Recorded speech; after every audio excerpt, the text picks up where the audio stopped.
I can now pin a message to the top of my chat.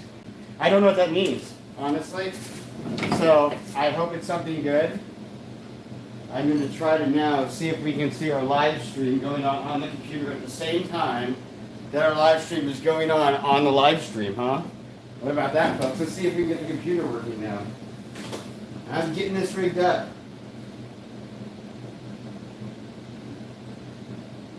All right, so we can see our live stream. Oh, look, there's my bat.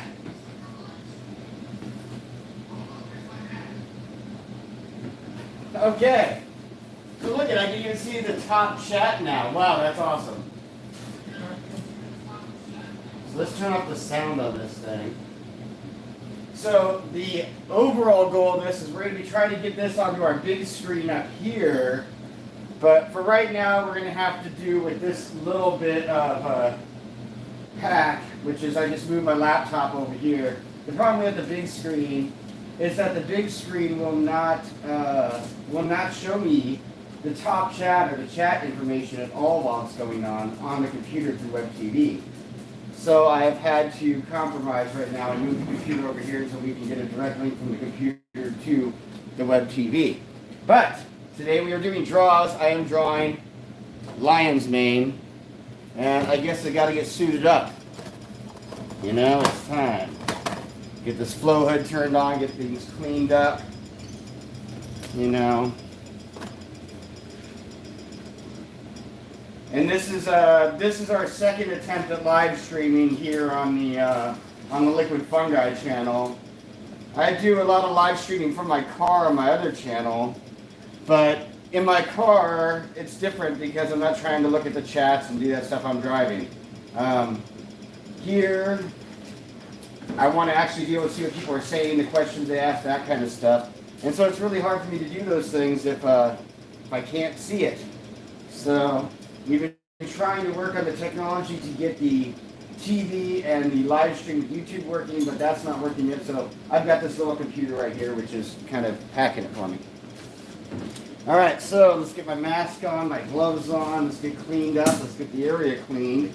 You know, all the normal prerequisites of doing our job. Okay. Remove the remote control from the equation. Take the last drink.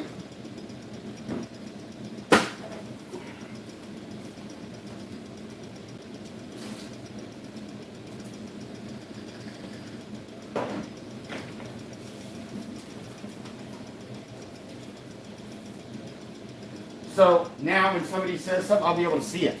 No one has said anything to me yet. So make sure you say some stuff. Okay. So, get our area cleaned here. I got kind of ahead of myself and didn't fully prepare my workstation before time.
Now here's a cool little trick. A 7 30 seconds socket wrench.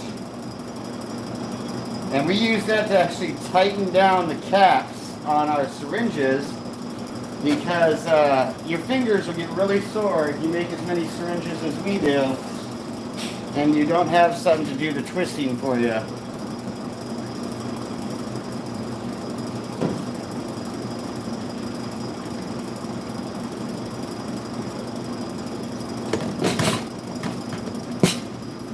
Be putting my reception bucket here.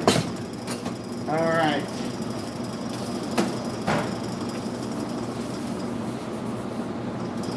Leave this little thing here. Open one up.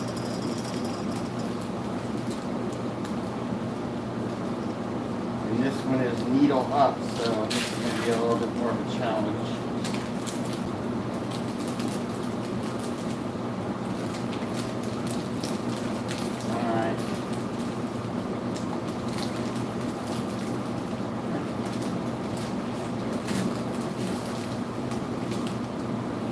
Look like an idiot on the live stream, huh? So they put the needle in the autoclavable bag upside down. So it makes it difficult to get it on the syringe in a clean fashion. We're not going to mention any names on camera, but the person at the company knows who did it, so. Just kidding. Alright, so we've got a big long needle here to stick in. There we are. And got our culture mixing up. And it's looking pretty good. So every morning we draw between 2 and 6 of these jars. And there's a lot of liquid culture that goes through here. So we stay really, really busy doing this primarily and doing other culture transfers like grain and wood dowels. Now you can see a little bit. Now here's the secret I was talking about with the, look at that, just twist it right on. Doesn't hurt your fingers at all. It's great. I promise you, if you do this with a couple hundred of them, your fingers will really start to hurt after a while. So we found the right socket size to use for these. 7 at 30 seconds syringe. 7/32 socket wrench. I know it's a very weird size, but it works perfectly. Gets it just tight enough, and it'll like slip if you try to tighten it too much, which is perfect.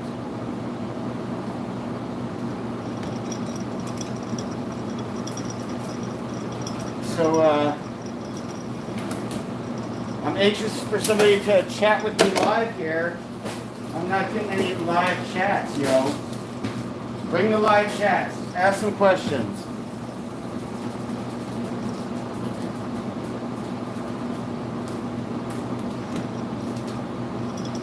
We're here for your benefit, people. While we're online, you may as well ask us. What do you want to know? What can we help you with today?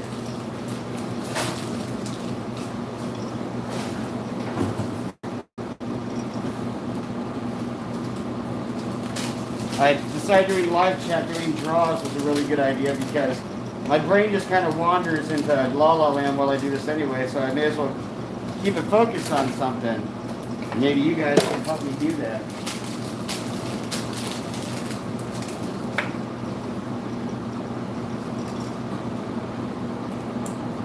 I feel like a pitcher now with the trash from the syringe since my computer is taking the place of my trash can.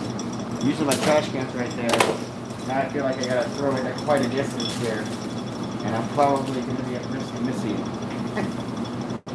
Clean up the floor after.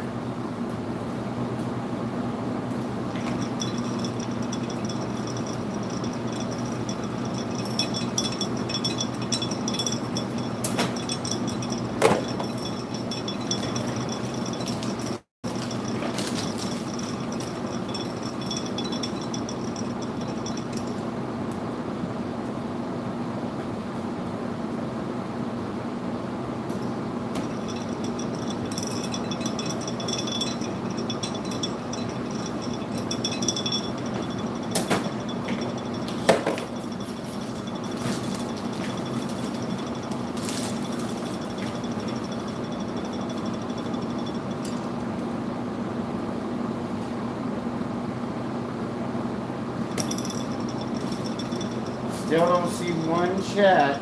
I'm hoping somebody will chat with us this morning so we can test out whether this thing's actually working or not.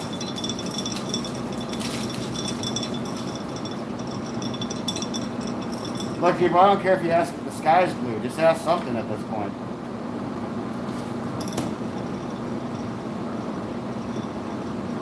I can tell you right now, the sky's not blue at my house. I don't know how it is at your house.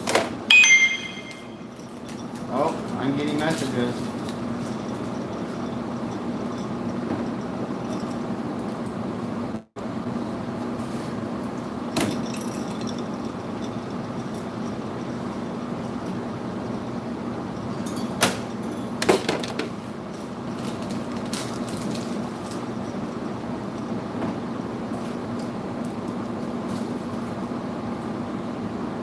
If this doesn't work out, I might have to rap during the next draw. Just to get some attention on this platform.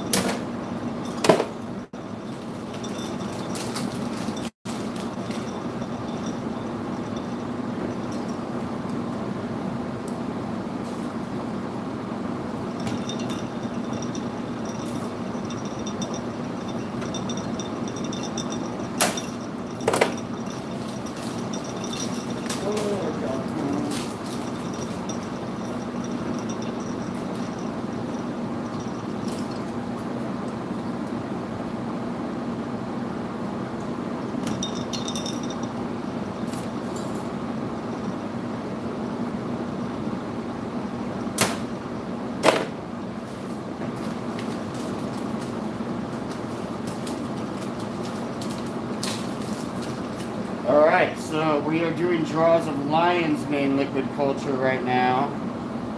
And a couple notes about when we do our draws. Let's talk about a few things here. The first thing is notice we're doing our draw behind a laminar flow hood to keep everything sterile and safe.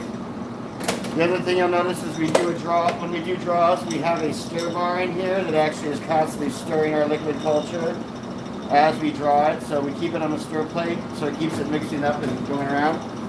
We have these specially designed, really long stainless steel needles that we use for getting down into the jar a little bit better without us having to tilt them, which is probably another, really good thing to have if you do this a lot. Otherwise, you have to tilt the jar quite a bit more, and it actually hurts your hands a bit.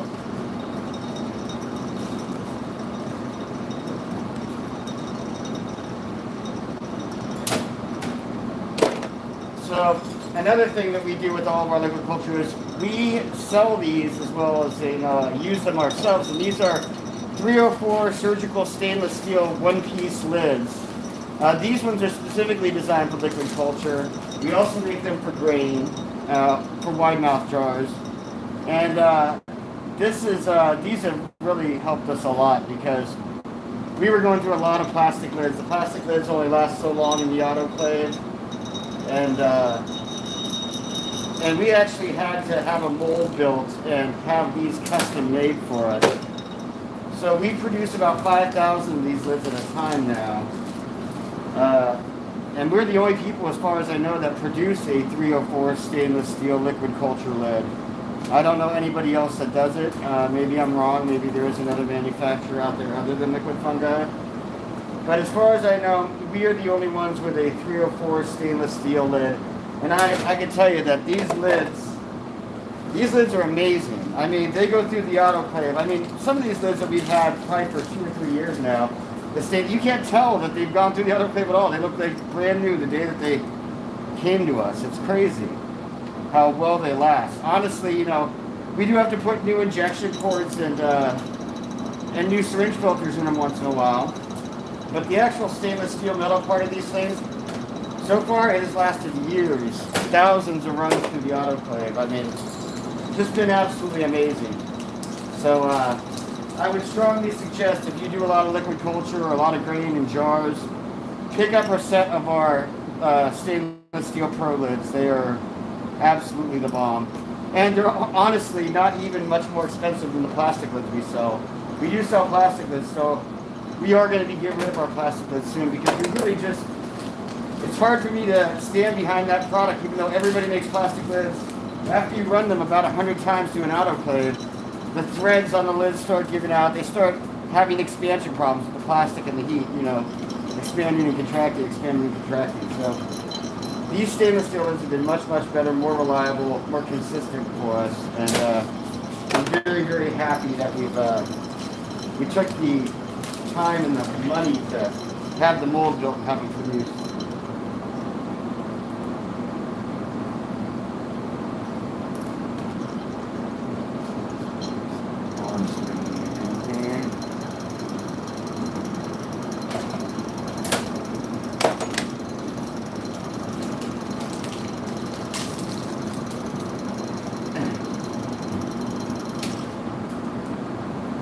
Now, if you can imagine, we actually sell about 3,000 syringes a month. And there's only 2 of us really working here doing this, so you can imagine we each do about 1,500 syringes a month, like this. It is tedious work, but our customers are very thankful we take the time and the effort to do it right. And we really, really try to do everything we can to provide a good product and a healthy sample to everybody. So,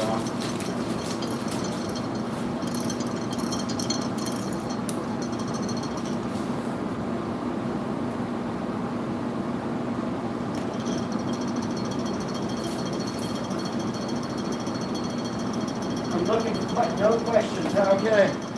I'm waiting for the questions to come rolling in. I know people have hundreds of questions. What are those syringes? Where'd you get your tip caps? What are those awesome lids you're using? I know. Just go ahead, send in the questions. We'll answer them as best we can. I'm sorry, but I'm anxious to see this chat actually work. Just give me a hello, people. Anything. Let me know you're alive out there.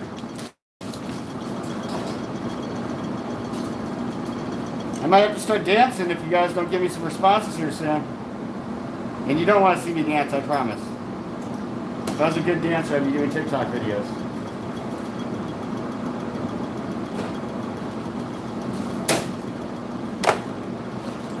I might surprise you one day. Don't hold your breath though.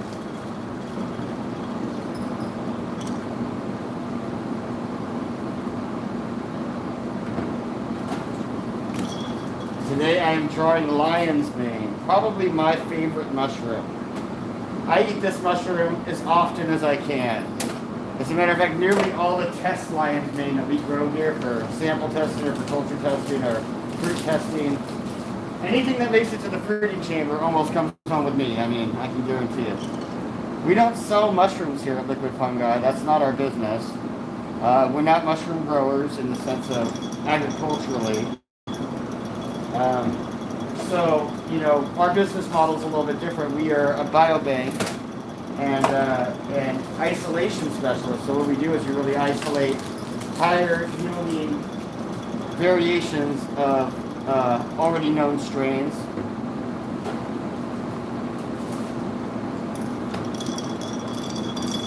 So almost all of our work is culture transfer here. We do have a grow room, a really nice grow room, honestly. It's not huge.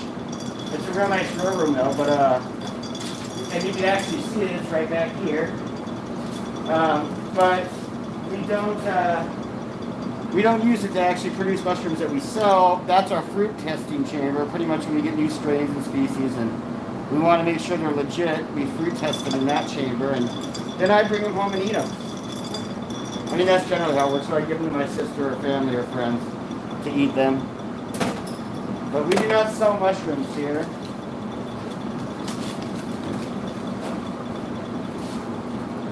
Mainly this stuff. At least we don't sell the mushroom fruiting bodies. I'll say that. So lots of Messiah.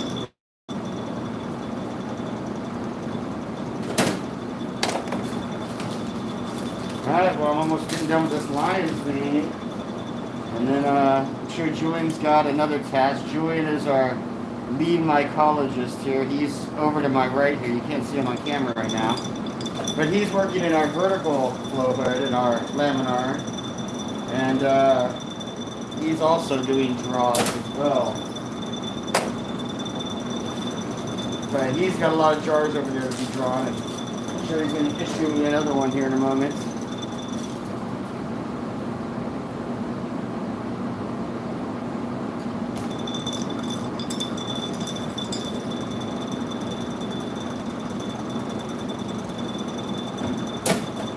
All right.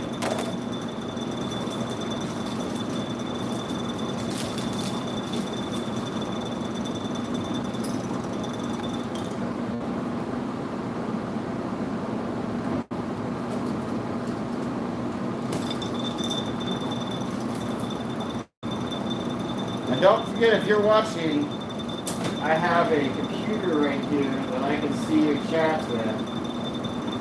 And if you guys chat with me, I'd be happy to answer questions. Or just say hi. You don't even have to really, ask a question. You can just give me a what's up. But I'll be able to see it now.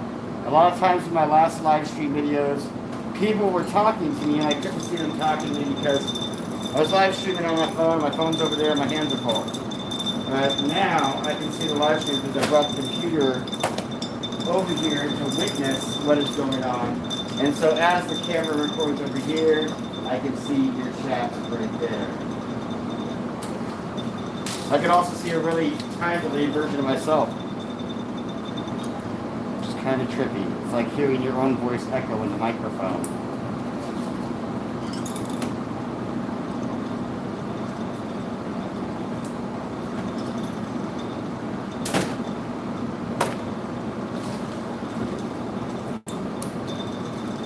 Down to the nitty gritty on this Lion King.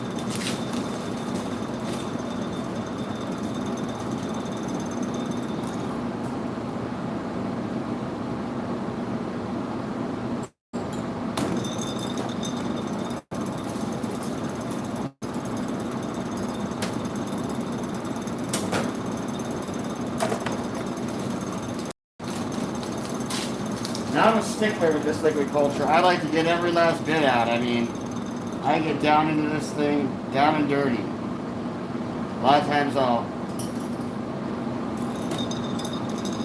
try to scrape the bottom for a little too long.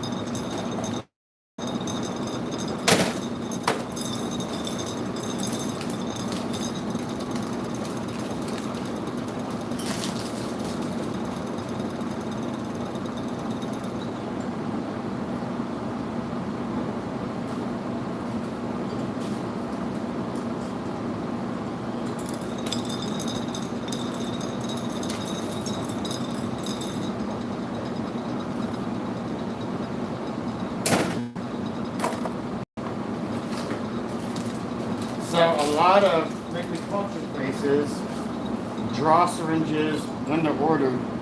We do not do that. We draw about 50 at a time, one jar worth. So we constantly have about 50 syringes, and we literally go through, that in a couple of days for each strain. The lion's mane, especially, lion's mane, we're drawing almost every other day. Because it is probably one of our most ordered strains.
So I think we're almost done here with this jar.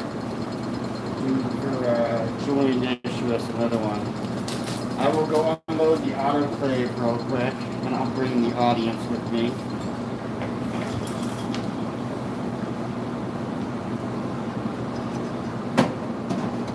Oh, you want to hand it to me on camera, huh? Alright. Julian just issued me it's like a wine cap jar. That'll be my next adventure here. I'm drawing some wine cap, but first we will go unload our autoclave and find a power cord for this phone to keep live streaming, or else we will run out of power here if we have to plug it into an actual outlet. So we should probably do that as well. We'll keep everybody on while we're doing that. And these are our autoclavable bags when we finish with our things like these beautiful stainless steel syringes that we had custom ordered. We throw them in one of these bags. You want to throw it down with the mouth facing down. The lure lock, and then we're going to fold this over. And here we'll take a little journey over to my autoclave to put this thing in. So, let's turn on the light in here so people can see. There we go. So this is the autoclave. Right now it's already got a bunch of stuff in it. So I'm going to take out some of those items.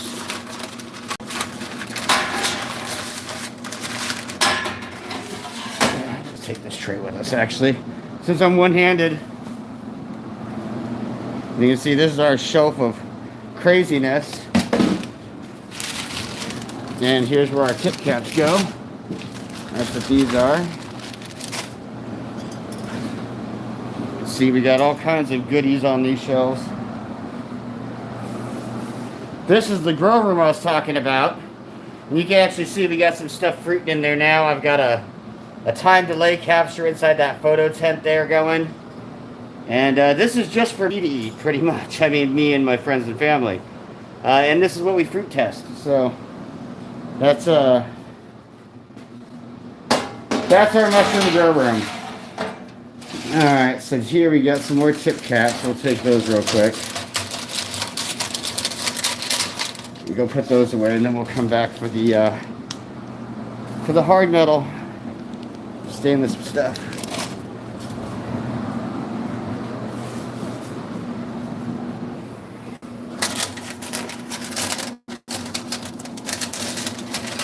And these are all of our stainless tools. Now, if anybody's wondering, this is a Totner 3870 autoclave. And this is pretty much what surgical tools are sterilized with in a hospital. So if you go into a hospital for surgery or things like that, they would most likely be using something like this to sterilize their equipment. So it is a medical grade machine. Let's see here, do we have any needles in here? Syringe, one needle. And the rest of these are instruments. All right. Look at that. There's a guy live streaming. All right, so we cleared out the autoclave. Looking good. Now we have an autoclave inbox for, like, you know, this needle I just packaged that's not done yet. That's our autoclave inbox.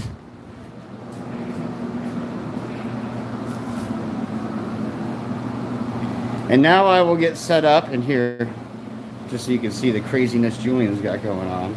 This is Julian, the lead mycologist here at Liquid Fungi. And he actually is the culture manager too, so he manages all the culture.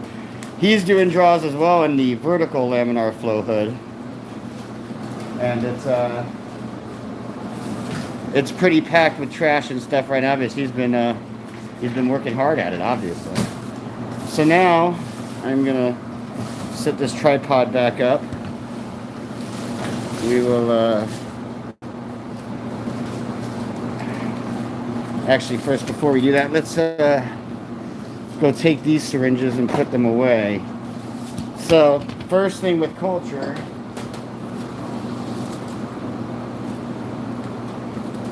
is you always want to be able to label everything. And usually, a little easier. But, I'm going to take the label off my jar here and place it right there. Then these syringes go to where they will get bagged and tagged, is what we call it, but it's really where they get bagged like this and labeled and all that fun stuff. And you can see here's the queue for labeling. We got some lids that have been made over here. This is the labeling queue, things that either need to be labeled or bagged up. And this is the lid production area. This is where we produce lids. So you can see some of our stainless lids and plastic lids both sitting here. And then this, just to show everybody how we operate, this is our computer generated pick list. And I'm a software engineer before I owned Liquid Fungi. So we have 6 different applications that help us run the business here. And this is one of them. This application actually generates a list. It actually consolidates all the orders from all 10 platforms that we're on, including, Amazon and Etsy and eBay and our own website, and consolidates all the orders from that place through ShipStation. And then we run an additional piece of software that produces this list, which lists out all the different products that we have to pull for shipment today. So you can see right now for shipment today we have 192 syringes, and we have, let's see, 7 grain spawn, 40 pieces of equipment, 12 lids. So we got a few things. That's what those lids up there were for, I guess. Now I am gonna get set up again for the next draw. I gotta clean my workstation and start over again, pretty much. So the first part of that is going to be pulling some more syringes and getting them together. So we get the syringe boxes out.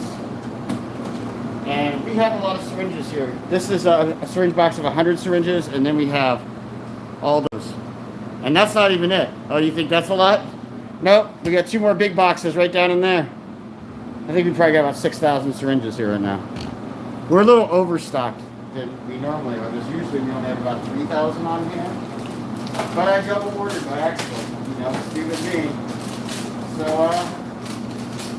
we got a little bit of an overstock on syringes right now.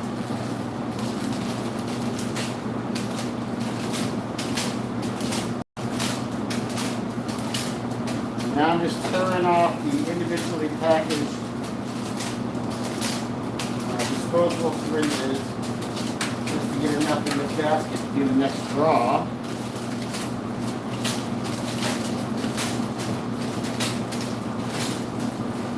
Hey, don't hesitate to ask some questions. I got my nice little computer right here. It'll allow me to answer your chats and stuff. So, if you guys have any questions, any comments, why the heck are you doing this type of statements? Go for it, man. Let me know. I'm happy to answer anything you might have. Alright, I think it's pretty good with the syringes. We got a pretty full basket there. Yep. Clean our area again. Let's get rid of this jar.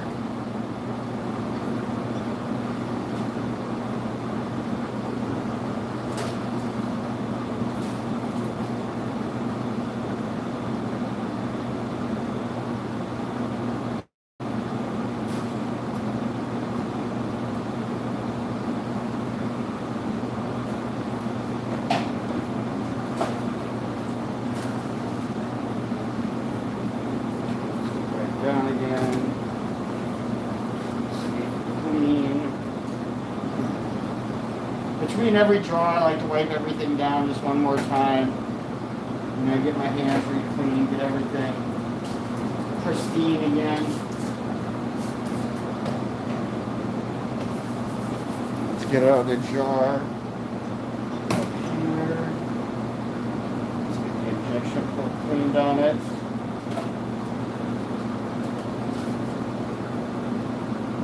Alright. Whoa.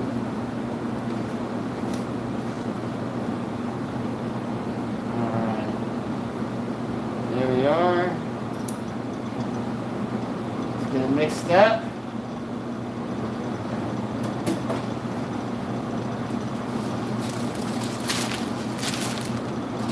And we're going to need some more of these.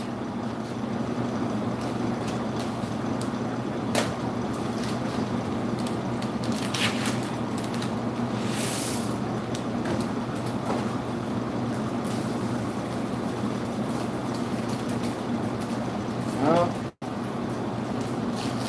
And they did it to me again, needle facing up.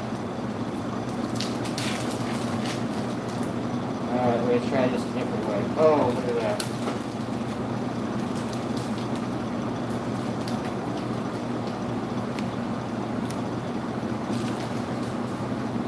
Alright.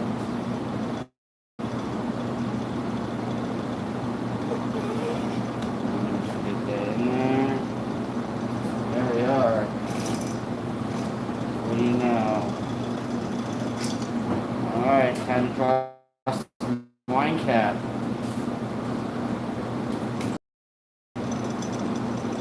Also known as the garden giant. I need a tray. No, I'm going to have to re-clean again. Oh no, every time you go in and out of the hood. Even if you just walk over and do something like that, you gotta re-clean your hands. Can't leave the airflow and come back with dirty hands. So there we are. Clean once again. Syringes in there.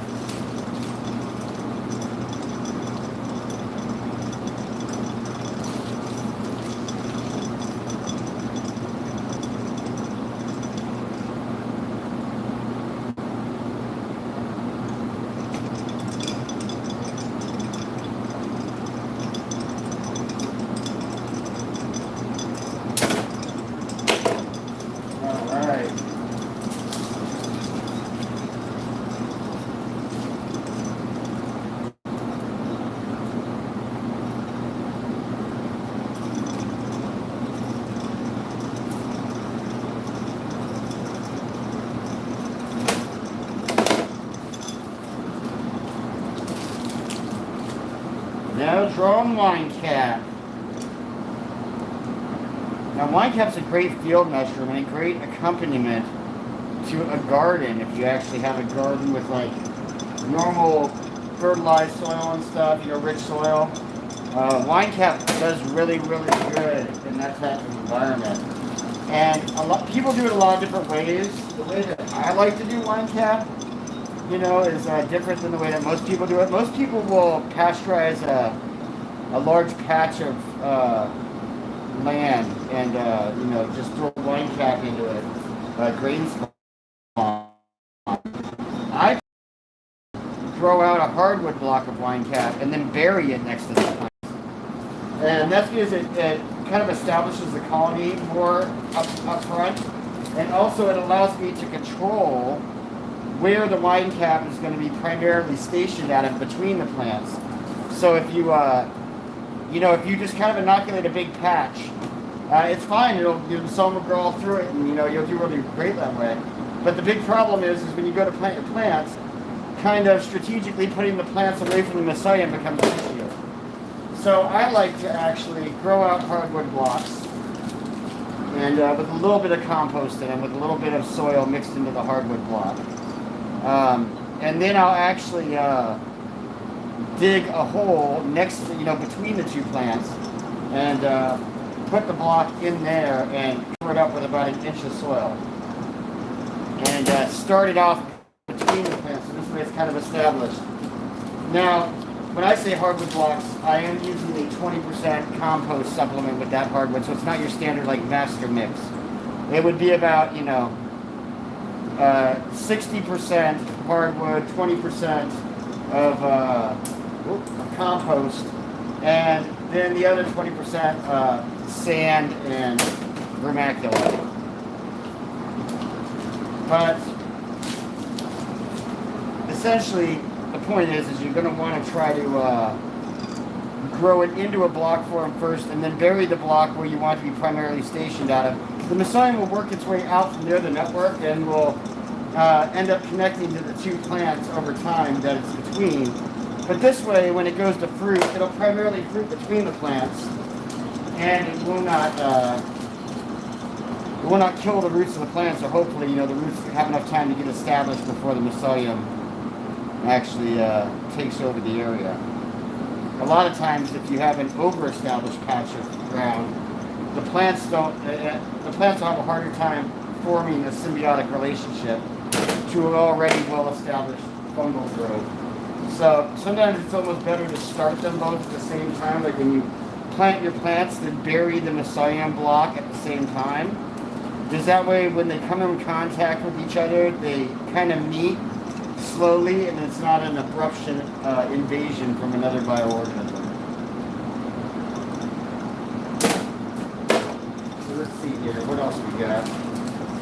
The wine cap. And so wine cap's a field-loving mushroom, so it likes to grow in dirt, not just wood, but it does use decayed wood and leaf matter a lot too. So, the best mix for wine cap, if I wanted to be optimal,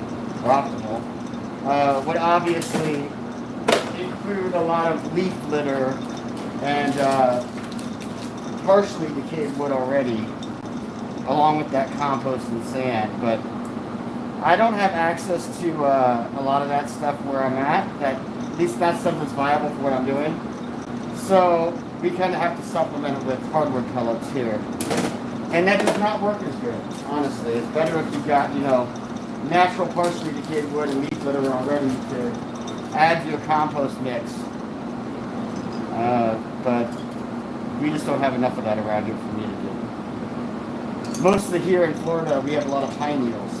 We do have some oak trees and stuff like that too, but they're harder to find and far and few between compared to the amount of pine. And so we're on 5 foot above sea level of sand here. That's on top of limestone and just filled with pine needles. So it's very, very acidic. And there's not a whole lot of leaf litter mass here for us to collect or use for that. Most of the leaf litter I get, I take from my loquat trees in my backyard because for some reason both mushrooms and insects seem to love loquat leaves. I also feed those to my millipedes and to my isopods. I don't know, but I haven't shown much about my pet store next door that we're building.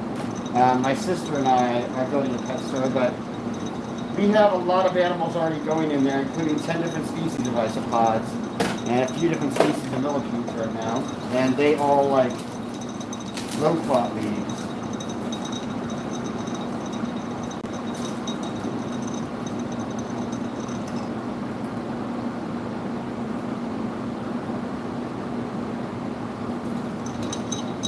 Alright, it seems my computer is shut off on me for some reason, so that means I'm going to have to get out of bed and figure out what's going on.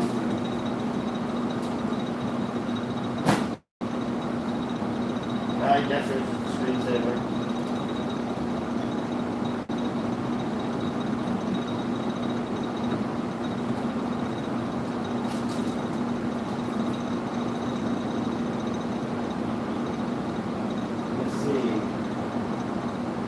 Alright, there we are. We're back. Excellent. I still haven't had any messages from anybody. I'm kind of disappointed. I'm feeling lonely here, people. Reach out. Or person. There's only one person watching me right now, so that one person needs to reach out to me and say, hey, Matt, how you doing? And I'll be like, hey, person, thanks for watching. It's funny because before, when I didn't have the chat window up at my station here, 20 chats on my live streams, and I wouldn't see them until afterward, and those people were long gone, and I couldn't really answer the questions. So now that I got it, nobody's chatting with me. I'm kind of depressed and lonely. I'm not a lonely old mycologist. Give him a chat.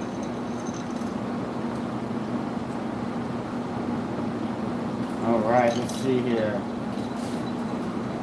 Working about halfway through this wine cap now.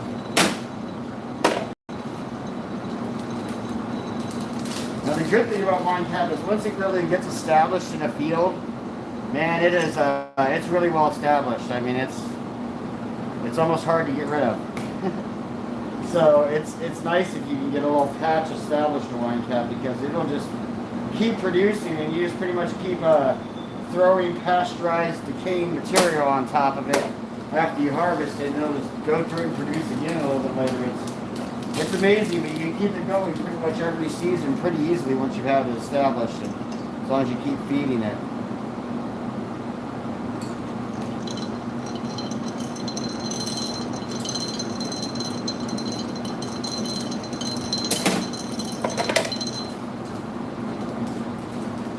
It's a great mushroom if you're a little bit more north than we are. Like right now, in this area, wine cap does not grow well for us because we get just a tremendous amount of heat. And we get these horrible dry spells too, which really does not do well for fungus from sun, especially lately. It's like in Florida, it used to rain almost every day when I first moved here, but over the past few years, 3 or 4 years, it's really dried out a lot here. It's not nearly raining as much as it used to. And winters are coming much later, so that cold spell falls much later. Like, we're just getting the cold spell now. Whereas we used to get the cold spell in, like, I don't know, October. Now it's like coming in mid-December. It's pretty crazy. Soon, and I remember last year, we didn't even have a freeze. Like, literally, my tomatoes from the year before didn't even die or nothing. And we just started growing more tomatoes the next year, which was very unusual because as a gardener, we usually always lose our tomatoes. I mean, every year, at least 1 or 2 freezes come in and kill them off. And some of the root lights around, they may come back, but generally the plants die. You know, they're seasonal. But lately here, for the last few years, it hasn't been killing off the plants. The winter's just not coming like it used to. And we're not seeing our tomato plants die anymore. It's kind of strange. I mean, it's a gift in one way, you know, because now we don't have to replant the tomatoes every year. They just keep coming back. But it is concerning too because you can clearly see the warming occurring in the environment just over the few years that I've been living here. I've seen a detrimental change in climate in this state. From where it used to rain every day at like 4 or 5 o'clock, like clockwork. It just hasn't been doing that lately. The last few years. It's funny because even sometimes it'd be raining while it was sunny in Florida, but it would just still come on 4 o'clock every day.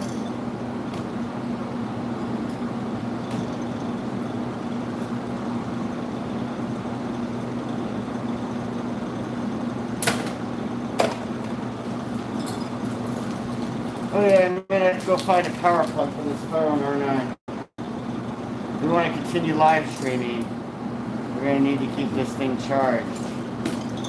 Let me run off and do that for a moment. If you give me 1 second here. Let's see if we've got a extra power plug for this thing. The unfortunate news is I don't think we have one right now. I'm gonna have to bring one from the house. Where are we at on the percentage on this phone? I don't know. It doesn't say. Well, people, if the live stream gets canceled or cuts out, we'll be back on as soon as I get the phone power back up. I apologize ahead of time if that's the case. I'm not sure. I did charge my phone last night, so it should have a good hour or 2 in it, but we'll have to see. We'll see if it cuts out on us. Very excited to be doing these live streams. I've wanted to do them for a while. We have a lot of cool processes around here that I'd like to show. And this is probably the most boring of the processes we do, but I have to start somewhere with testing on something, right? So since it was easier to get the computer here, it's easier to test here than it is in some of the other rooms. Once they get it all worked out and working, then we'll make it portable and kind of take it around with us to different places and show you guys the different stuff we're doing. We have a lot of different experiments going on right now. And it's hard to even keep track of them all. But we're doing a lot of experiments with polycephala the serum polycephalum, which is a slime mold. And I am working on developing educational kits for the children of Florida here. And we're working on getting approved by the Department of Education. So there's a lot of things underway where we want to essentially be having kids around here growing their own slime molds and learning about slime mold. This slime mold is a really, really cool organism. It's not a fungi, it's not a plant, and it's not an animal.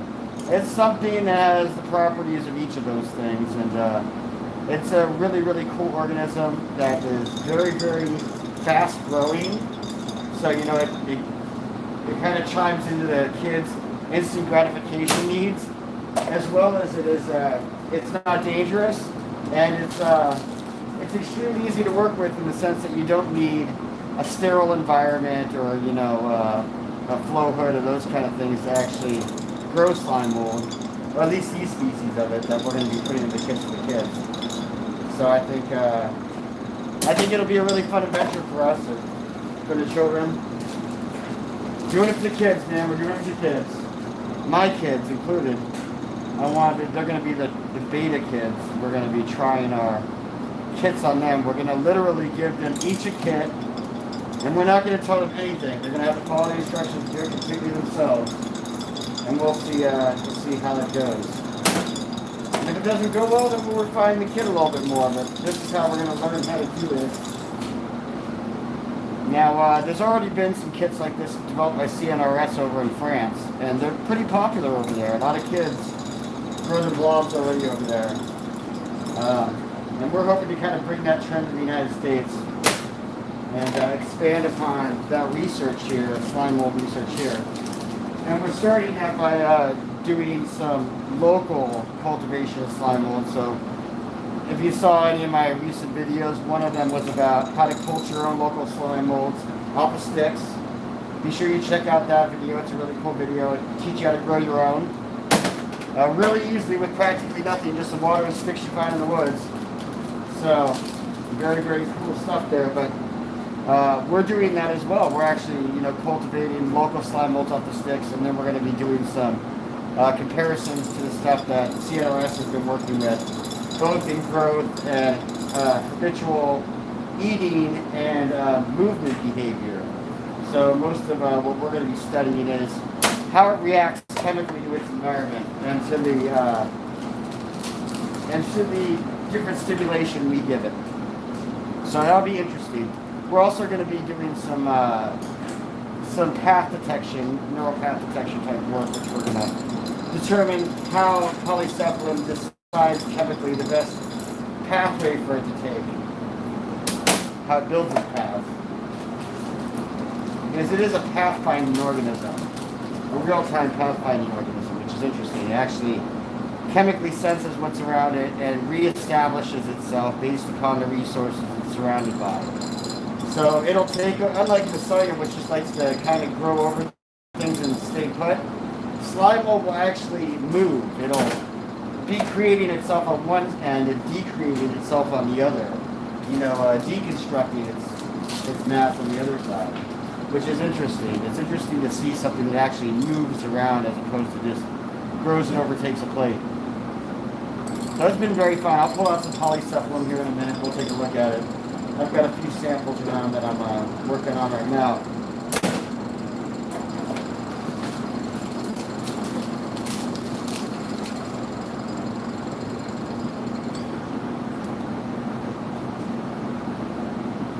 Almost done with this second jar, the wine tap. And you guys have been with me this whole way. I'm crazy. Kept the live stream going for about an hour now, and that's pretty impressive considering this is our first major one. But we're actually keeping it going for a long period of time. I just didn't do some 10-minute thing. We're keeping you in the company as we do it live. So here we go. Last couple syringes. Then we'll go take a look at what's going on with the polycephalum in the incubation room. And I think that's the last syringe, folks. There's not enough liquid in there to just make 10 ml again. But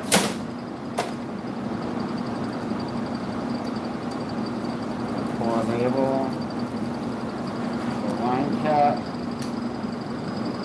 place that over there, shut this sucker down, get our needle into a sterilization bag. These are our autoclave bags that we use for sterilizing all of our equipment. The needle will go in there. We'll remove the top and fold it at the line so the seal covers both sides. Just like that. And then this thing goes in the autoclave. Right now it's going to go into our inbox. Alright, so now that we've got that done, a couple jars worth finished, we will take you guys with me into the back room where the dishes are, because, you know, I gotta show my dirty dishes to everybody. These are my dirty dishes, people. I'm sure you were really excited to see those. Yeah. This is our grain room. You can see there's just nylon bags laid everywhere. These are really, really cool. If you guys are doing any kind of grain cooking or paraboiling, we use nylon sacks that are made for breweries that are, and that's what we cook our rye grain in. So we got these big paraboilers here, and they cook the rye grain at 120 degrees. Let me get some of this stuff off here so you can see them. They cook the rye grain at 120 degrees using that temperature controller there. And we just throw the rye grain, you know, a few scoops in each bag and just set the bags in there, and that's how we cook them. We'll cook them at 120 degrees for about 16 hours, and then we'll rinse them twice while they're in the paraboiler. We'll actually fill that whole thing up with water again, and then drain it, and then fill it up with water again and drain it, and rinse them out really well, and then they'll get put onto this table to dry. This is our big drying table. And this table actually folds up into the wall, which is really, really cool, like this. You can see. So this is our drying table. We will lay all the rye grain out here and then actually dry it. I'm going to be releasing a video shortly about that entire process. So you guys be sure to check it out. The How Met Makes Rye Grain at Liquid Fungi. So let's go over to the polycephalum area. Well, to the incubation room anyway. The green room. So let's see here. What do we got growing? I just fed my polycephalum. Actually, this is Luna. We've got a few different species here. We'll check them out real quick.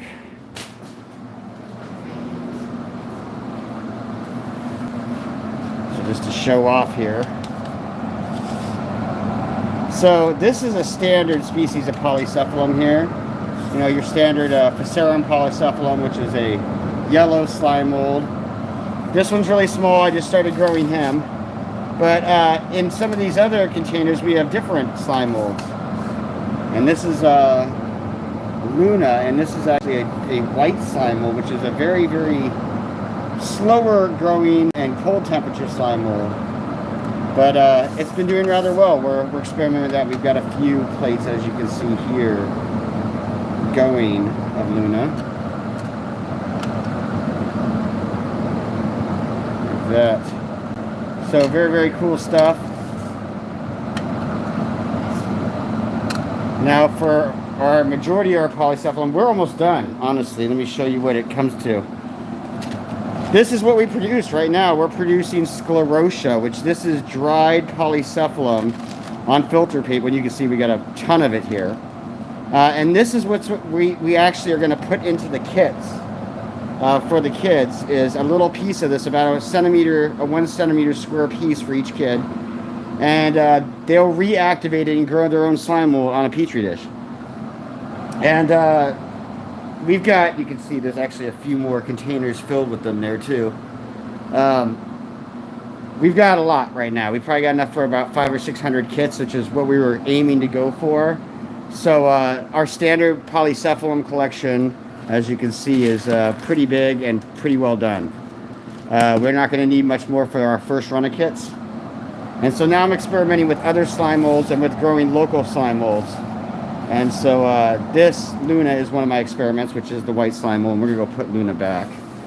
Actually, we'll just set Luna over here with the other Lunas I've got going. I'll put them back in incubation in a minute. And Julian's over here getting ready to pack up orders. How's it going, Julian? Alright, I got all the syringes bagged and tagged and ready for this for today's pick list. Yeah, for today's pick list, you can see here's our... I like to be extremely organized as a programmer and autistic person, and same with Julian. Julian's got autism too. We're both autistic. So making it, you know, a nice defined list here that's very clear for us to follow is much, much easier. So this is our draw list, and these are the things that we needed to draw today. We still need to, oh, Lion's Mane, that's me. I did draw that, so we can actually cross that one off now, like this. And these are the things that we're still low on, the different species. This is black morel, this is black poplar, brown beach, brick cap, Italian oyster, which is also known as phoenix oyster, shiitake 75, and bear's head tooth. So that's what we're low on right now, which means we got a lot more draws to do. And we have different sections. These are our draws. These are the plugs for FBA, for Amazon fulfillment. We sell a lot of spawn plugs. And then this is grain spawn that needs to be made, and you can see we're pretty caught up on that. But we have a lot of different experiments going on. This is my fruit testing experiment where I'm fruit testing a bunch of different species right now, and they're going pretty well. As you can see in here, we've got actually I harvested a bunch of them and put them into the dehydrator the other day. But so the only thing that's really going in here is some lion's mane, I think, right now. Got a few little pieces of lion's mane sticking. I think I just missed those when I harvested. The rest of these are put in here not too long ago, so they'll be fruiting in the next couple days. And oh yeah, and then down here, I didn't show you this, but down here, this is what I was talking about. Let's see if I can kind of get down here with this thing. But this is our photography experiment. You can see we got shiitake mushrooms growing in there, and a GoPro that is doing a time delay capture on that. And what I did here is I actually posted something on Instagram showing this setup. But this is our fruiting room, and then this is a $100 nylon photographic booth that I stuck inside the fruiting room. Because when you try to do a time delay capture directly, like if I just stuck the camera here and I do time delay, when this fog machine turns on over here, you'll just end up be able to see anything. So I came up with this system where we'd stick a photo booth in here, and inside the photo booth, you'll see here, I'm going to show you this real quick. Inside the photo booth, there's a bubbler right over there that is actually keeping bubbles going and keeping humidity and clean air coming through here without the fog. So it actually creates a negative pressure, which helps, you know, keep the fog out of the tent as well. And so it's actually cycling the already humidified air into there, but running it through water so it doesn't have the smokiness.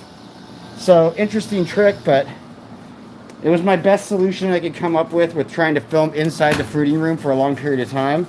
And we're going to see how it works out. I mean, science isn't always 100% when you start. You got to run the experiments and see how things go and modify and adapt from there. So the most important thing is, you know, trial and error. Making sure you're only changing one variable at a time. So we're going to put our fruit testing paperwork away. All right, we got Julian packing. Now I haven't looked if we had any messages yet. Let's go check out our message screen. People are not messaging me. I'm sad. It's okay. People are messaging me because I'm the only one watching myself right now, apparently. There's only one watcher on our stream. So, and that's me, obviously, because I got the computer over there. So, I'll just keep the stream going for a minute.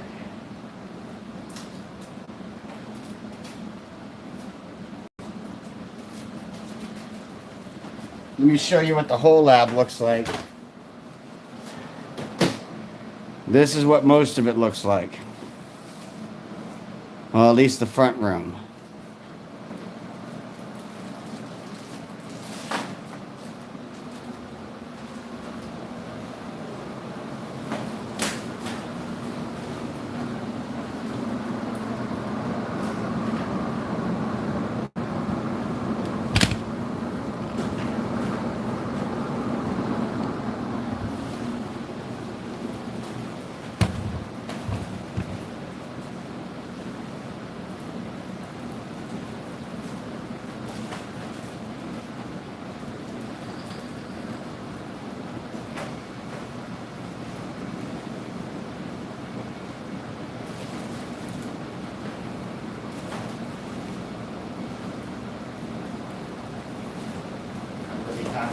angle. So we're gonna switch it up on Julian. We're gonna be filming Julian for a little while.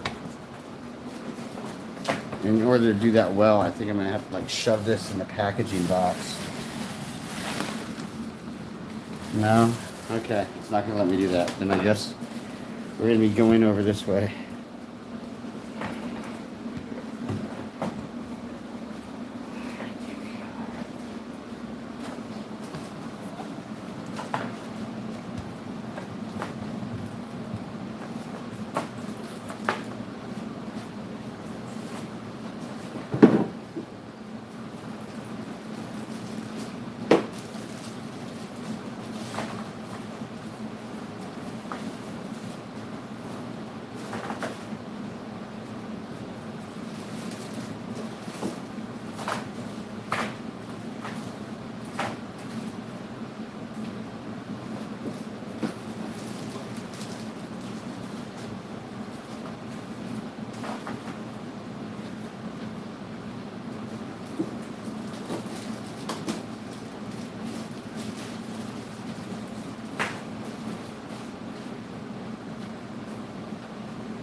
All right, people, I'm going to take you over with me now.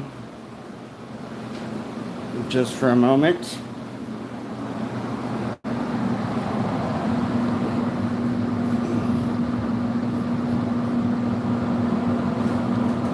Oh, look, there's our live stream. Wow, it's like looking in a mirror. A mirror by mirrors. Okay. So, let's go next door, shall we? And go check out the pet shop that's currently under construction. I haven't shown off the pet shop too much. So we are gonna go show that off here in a minute. Julian down here with the syringes. You can see this is our syringes for today. A lot of syringes. So we're gonna be going over next door to the pet shop. So this is outside. This is outside of liquidfungi.com right here. We're outside. You can see. Here's our building. We're going to walk on down. We're at 3322 Moog Road in Holiday, Florida. If anybody's wondering where we're at. We're going to go over to the pet shop. I'm going to take the live stream with me. You guys can come check it all out. So, ta-da! The unveiling. This is the pet shop. Oh, look, and there's a pet. Not our pet, though. So this is the pet shop. This is my little friend's workshop, which is going to be a pet shop that's ran by my sister, Melissa. And you can see I've got a lot of different things going on in here. So I am going to go eat some lunch, get off live stream for right now. But when I come back, I will run you guys through the pet shop and show you all the different kinds of stuff that we have going on in there right now. We've got a lot of different isopods, crayfish, millipedes, all kinds of different stuff. And we are going to go through each and every one of them right after lunch, okay? Because I'm kind of hungry. I'm sure Julian's getting kind of hungry. It's almost lunchtime. So we're going to go do that, I think, real quick, and then we'll head on back. You ready for some lunch, buddy? Yeah. All right, well, say hi to the live stream, Julian. Hello. And bye to the live stream, Julian. Say bye.